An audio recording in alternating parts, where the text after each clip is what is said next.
in the Bible. So people say, Brother Hovind, why do you use the King James? Man, it's Old English. Nobody can understand it. It's hard to read. I understand all that. And as a brand new Christian, saved out of the Methodist Church, my mom gave me every kind of new Bible version there was. If a new one came out, hey, son, you're going to love this one. So I've got a huge collection of all the Bible versions. When I was 16, I had the reviled substandard perversion of the Bible. It's here someplace, my original copy. But I was reading that, going to church, going to this little independent, temperamental, fundamental, right-wing, radical, chicken-eating Baptist church. And the preacher was banging on the pulpit saying the Bible's the Word of God. And I was making notes in my revised standard version. And after a couple of months, he said, Brother Hovind, you've been a Christian a few months now. It's time you get a Bible. I said, I got a Bible. He said, no, you need a real Bible. I was offended. Okay, I thought, well, I got a Bible. I've been making notes. I've been reading an hour a day. What do you mean? He said, well, there's real problems with that one. So why King James? It's been 37 years now as a Christian of studying this topic. Why? Look at Psalms chapter 12. The words of the Lord are pure words, as silver tried in a furnace of earth, purified 7 times. Thou shalt keep them, O Lord. Thou shalt preserve them from this generation forever. What does the word them refer back to in that verse? Thou shalt preserve them. Preserve what? His words. He's promising he's going to preserve his words, right? How about NIV? The words of the Lord are flawless, like silver purified in a furnace of clay, purified 7 times. O Lord, you will keep us safe and protect us from such people forever. Is that saying the same thing? I mean, I was born at night, but it wasn't last night. It looks to me like somebody's wrong about this one. Okay? What does this mean? Keep us from such people. What people is it talking about? There are very serious differences between these Bible versions. We've got a book. I don't know if I have it here. It's in our library. The guy sent it to me. It took me 6 months to figure out what the title said. I read it. I said, what? Went on to something else. Every time I look at the book, I said, what is this? The title was, Things That Are Different Are Not the Same. I thought, well, duh, why would you title a book like that? Things that are different are not the same. And then I thought, wow, these Bible versions are definitely different, so you can't say they're the same. There are, as far as I understand it, 151 English translations of the Bible right now available. The law is you cannot get a copyright and therefore protect your work and therefore get more money unless you have 10% different from the original. Are there 151 different ways to say each of the verses in the Bible? At some point, you're going to have to stop saying it the right way and say it the wrong way just to make it different, just to get your copyright, just to get your money. Love of money, root of all evil. Here's a quick story. We could take an hour on this one, but right after the time of Christ, the disciples were writing their books and they were being persecuted and spreading out, and people were copying these letters and copying the Gospels and spreading them out. Persecution hit the church and they spread out everywhere. And for the next 1,000 years, it was horrible persecution against the church. And if they caught the heretics, the Christians, they would burn them at the stake and burn their Bibles. Well, people were spreading the Word of God around, making all kinds of copies. It takes about 10 months to write out a copy of the Bible using a pen. Now, you don't even have a good ink pen. You got a feather and you got to keep dipping it in the ink. And keep cutting a new point on it. You don't even have a good ink pen, nor do you have good paper to write on. Lumpy parchment, stuff like that, or leather. But anyway, with all the obstacles they had, plus, being persecuted, it took about 10 months to handwrite a copy of the Bible. Well, they're making all these copies. By the time you get to 15 and 1600s, persecution lets up, and so people decided to collect the Bible copies together from all over the world and compare them and put it into English. Now keep in mind, some of these copies of the Bible had not seen each other in 1,000 years. There might have been people in France that were copying the Bible, and people in Africa copying the Bible, and people in China copying the Bible. And you can only use a book so long and it wears out. I've got, I don't know how many, absolutely worn out Bibles. Okay? I think I have probably 5 or 6 that I've just they're shot. Okay? If you're a book that's in active use is going to have a limited life. And let's just pick a number and say if you were really careful with your scrolls, I mean treat it real carefully, you might make a scroll last 300 years and still use it every day. Just for illustration. Well, so in 300 years, your original is worn out, it's trash, it's junk, you throw it away because you now have 800 copies of this thing, or a certain large number of copies. Then you take those copies and make copies. And after maybe 1,000 years, you might be on your 4th or 5th generation from the original, but that's perfectly fine, it doesn't matter, as long as the copying process was accurate. And a good way to check that copying process and see was it accurate is after each of these, the French ones and the German ones and the English ones and the Chinese ones, each go 5 generations. Now let's get the 5th generation and compare them all and see how accurate they are. And that's what happened in the 15 and 1600s. They got all these scrolls together, found 5,000 copies of the Bible that survived the persecution, and they were identical in everything except spelling. People's names, Peter and Pedro, stuff like that had changed. So they said, man, God truly preserved His Word. This is it. This is word for word exactly. He preserved it. So, meanwhile, down in Egypt, there was a group of folks, sort of like Jehovah's Witnesses. I've got the Jehovah's Witness Bible here. They were a cult. They came to be known as the Alexandrians. The Alexandrians did not believe in the deity of Christ. They didn't believe in the bodily resurrection. They didn't believe in a lot of Christian things, kind of like Jehovah's Witnesses today. So they made their own copy of the Bible, changing things they didn't like. They made about 6,000 changes. The primary guy in this cult was a guy named Origen. He was the leader of this cult in late 2nd century, 3rd century. The only mention of Alexandria in the Bible is when they were disputing with Stephen, arguing with the real Christians. And if you trust the principle of first mention, which I think is very important, then that'll be important to you. They say, wow, the only mention of these folks is bad. And so anything out of Alexandria, anything out of Egypt, period, in the Bible seems to be bad, But Origen started this, or was the primary guy in this cult. They made copies of their Bible also, with their changes in it. And some of them survived. In 350 A.D., several copies were made, and 3 of those still survive today. One was found in the Vatican Library, and it's called Vaticanus. One was found in Alexandria, Egypt, and it's called Alexandrus in the Latin. And one was found in Sinai Peninsula in a monastery. There's this old monastery at the foot of this mountain that some pharaoh or some princess said, that's Mount Sinai, and it's not Mount Sinai, by the way. But she said, oh, that's Mount Sinai. Okay, yes, ma'am. And so they still call it Mount Sinai. There's still a monastery there. It's not in Sinai Peninsula. It's in Arabia. Read Galatians 4. But they're in this trash can in this old monastery. This guy was visiting. He said, what's this old scroll? He said, oh, we don't know. It's been in there for years. He pulled it out. It was a copy of the Bible, if you can call it that, from 380 or 350 A.D. And so that one's called Sinaiticus. Well, these 3 scrolls do not agree with each other on anything, nor do they agree with the real Bible. Okay, they're all different. The Catholics, or the monks, translated these 3 ancient scrolls into Latin centuries ago, and it became known as the Latin Vulgate. Vulgate for vulgar means the common language. Okay. Then the Catholic, by the way, the Latin Vulgate was a really good translation of a bad book. Then the Catholics came along in 1582 and translated the Latin Vulgate into English with the Douay Confraternity or the Douay-Rheims version of the Bible. And that was a really good translation of a bad book.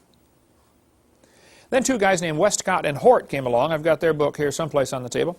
Westcott and Hort came along, and they were going to make a new, here we go, the Westcott-Hort Only Controversy. A little bitty booklet about, if you want to study this, just $2 from our ministry. Westcott and Hort were 2 Greek scholars. I don't know if they were even Christian or not. They probably claimed that they were, like a lot of people do. Okay, but they took these 3 old ancient manuscripts. They didn't agree with each other, but their thinking was, these are older, therefore they are better.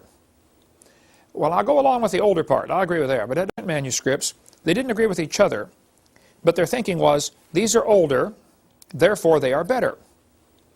Well, I'll go along with the older part. I'll agree with that, but that doesn't mean they're better. But they synthesized them into one new Greek manuscript and sold it to the world in 1875 and said, we have the oldest and best manuscripts available now for you to translate. And they got the oldest ones all right. The oldest ones that survived is all. Doesn't mean better. Then people started taking their Westcott and Hort version and translating it into English. First one done, 1881, as the Revised Standard, then the American Standard, the Revised Standard, the revised version first, then the Jehovah's Witness Bible, the New World Translation done in 1950. This was a good translation, fairly good translation of a bad book.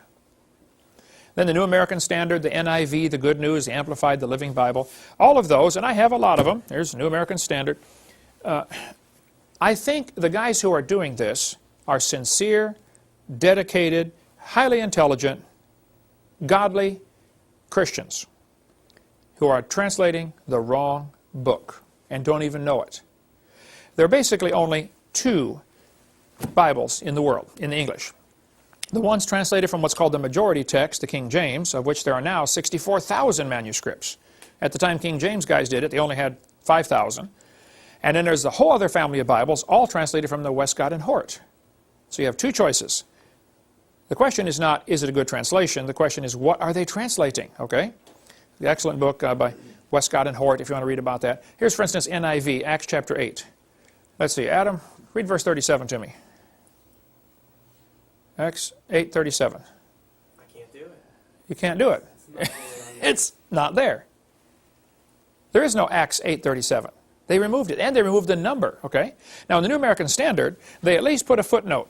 In Acts 8:37, it says, see footnote. But the verse is gone. Down at the bottom, it says, late manuscripts insert verse 37. No. Guys, you got it all wrong. Those supposed early manuscripts you're going on are the ones that took it out. It wasn't that the later guys inserted it, it's that the earlier guys took one out, that's all. There are over 200 verses totally missing from the NIV. There's a good book, Understandable History of the Bible, Sam Gipp. Great big book, excellent book, really good on understanding the history of how we got our Bible. Or Gail Riplinger's book, In Awe of Thy Word. It's like 1,200 pages, and it's only like $15 or $18 or something. Really a good one. There are many books that we offer on the King James controversy. If you want one that's toned down and kind of, you know, sweet, gentle, and mild, this would be it, by Sam Gipp. The Answer Book. Excellent book on why King James. The language of the King James. Why do they use these old words, thee and thou and stuff like that? Oh, there's a good reason for that. But the whole thinking that older is better is simply wrong. And how is Satan going to use these new versions toward bringing in his New World Order? Well, this one, the New Age Bible Versions, is excellent by Gail Riplinger, Ph.D. in English. So older does not mean better. I have worn out many Bibles over my 37 years of being a Christian. Older doesn't mean better. So there are more manuscripts of the Bible than any other old book. Homer's Iliad, for instance, only has about 650 manuscripts. In 1946, they found 24,000 more manuscripts. Then the Dead Sea Scrolls were discovered, and now they have 64,000 manuscripts that support the King James, and 3 complete manuscripts and 46 fragments that support the Alexandrian. Then the Isaiah scroll found in the Dead Sea Scrolls was actually 1,000 years older than the other manuscripts. So there's plenty of good books available on that. There are all kinds of things we could talk about on the problems with the King James, or problems with the other versions, like 2 Samuel 21. Who killed Goliath? Who killed Goliath? David killed Goliath. 2 Samuel 21 says, Elhanan, the son of his dad, slew the brother of Goliath. NIV says, Elhanan, the son of the same guy, killed Goliath. This is an error. Okay? It's wrong. They blew it, all right? They left out verses, and we could scan through some of these. All these verses are left out. There's a list on their website, avpublications.com, of verses that are left out. 200 verses are simply gone. And those that are still in there, many times are changed to something meaning totally different. For instance, Hosea chapter 11, Judah yet ruleth with God. NIV, Judah is unruly against God. Would you say that is saying the same thing? Judah is also unruly against God? It's not saying the same thing. Thy dwelling shall be the fatness of the earth, Genesis 27. That's one of the blessings. Your dwelling shall be away from earth's richness. Away from the fertility of the earth shall be your dwelling. They're saying the opposite, folks. It's not the same. Proverbs 18. A man that hath friends must show himself friendly. What's that mean? If you want to have a lot of friends, then be friendly. NIV. A man of many companions may come to ruin. Are these saying the same thing? Am I missing something here? If you got a lot of friends, you'll be ruined? That's what it says. That's not at all correct. The Bible says in Matthew 7, that narrow is the way, straight is the gate, and narrow the way that leadeth to life, and few there be that find it. Revised Standard says the gate is narrow and the way is hard. Wait, is it hard to go to heaven, or just not many do it? Now they use the these and the thous, and there's a reason for that, and then we'll go on to another subject here. If a word starts with Y, it is plural. Ye, your, etc., okay? If it starts with T, it is singular, and there's an important reason. Nobody in 1611 was walking down the street saying, how art thou today? They weren't using that. But the King James translators wisely chose to use the these and the thous because of the distinction. If I walk into a room and say, you come with me, does that mean one of you or all of you? You can't tell. But if you use thee and thou, you can tell. You can see in John chapter 3 very clearly. Jesus said to Nicodemus, marvel not that I said unto thee, singular, ye must be born again. He changed it to plural. I'm telling you that everybody must be born again. That's a really important distinction. Otherwise, he'd be saying, Nicodemus, I'm telling you that you got to be born again. Well, how does that apply to Kent Hovind? It wouldn't apply. The fact is, it's very precise in the King James. So we can talk all day about that. We'll cover more in our college class. I think the whole concept you need to get in your head is God promised he would preserve his word, so where is it? I would like to hold a copy of it. And after 30-some years, I was slowly dragged, kicking and screaming into the King James camp. God preserved his word in English, and we've got it. A couple of verses really attract my attention because of my speaking on creation all the time. Ephesians chapter 3 and verse 9. King James says, to make all men see what is the mystery, the fellowship of the mystery, which from the beginning of the world hath been hid in God, who created all things by Jesus Christ. There are two important phrases here. It says, from the beginning of the world. That's a definite time. He created things by Jesus Christ. Colossians 1 says the same thing. Jesus created all things. Jesus is God in the flesh. Well, a lot of these new Bible versions come from the Alexandrian, and they did not believe Jesus was God in the flesh. And bookstores, of course, want to sell lots of Bibles, love of money, root of all evil, and they don't want to offend anybody. So, hey, let's sell a Bible version that doesn't offend people. So look what they did with Ephesians 3:9. Which for ages past was kept hidden in God who created all things. Well, they left off Jesus. You don't want to offend people, you know. And they made it ages past instead of from the beginning. Nearly all the new Bible versions have changed it to say ages, ages, ages. And they leave off Jesus in every case. Except for the New King James. They left Jesus in there, but they still call it ages past. That's the only one I could find that left Jesus in there, but they all changed it to ages. They don't want to get this definite 6-day, young earth creationist, because they might offend people and, again, lose money. We could spend hours on the different problems with these verses. The last one that bothers me is it the first day in Genesis 1:5, or is it one day? Every version that I found says one day. King James says the first day. Why would they change it to one day? Well, again, they're trying to allow for the long periods of time. And I don't understand how somebody can read Genesis 1:5 and still believe there's a gap between verse 1 and 2 of any amount of time, more than an hour. The first day. It couldn't be more clear.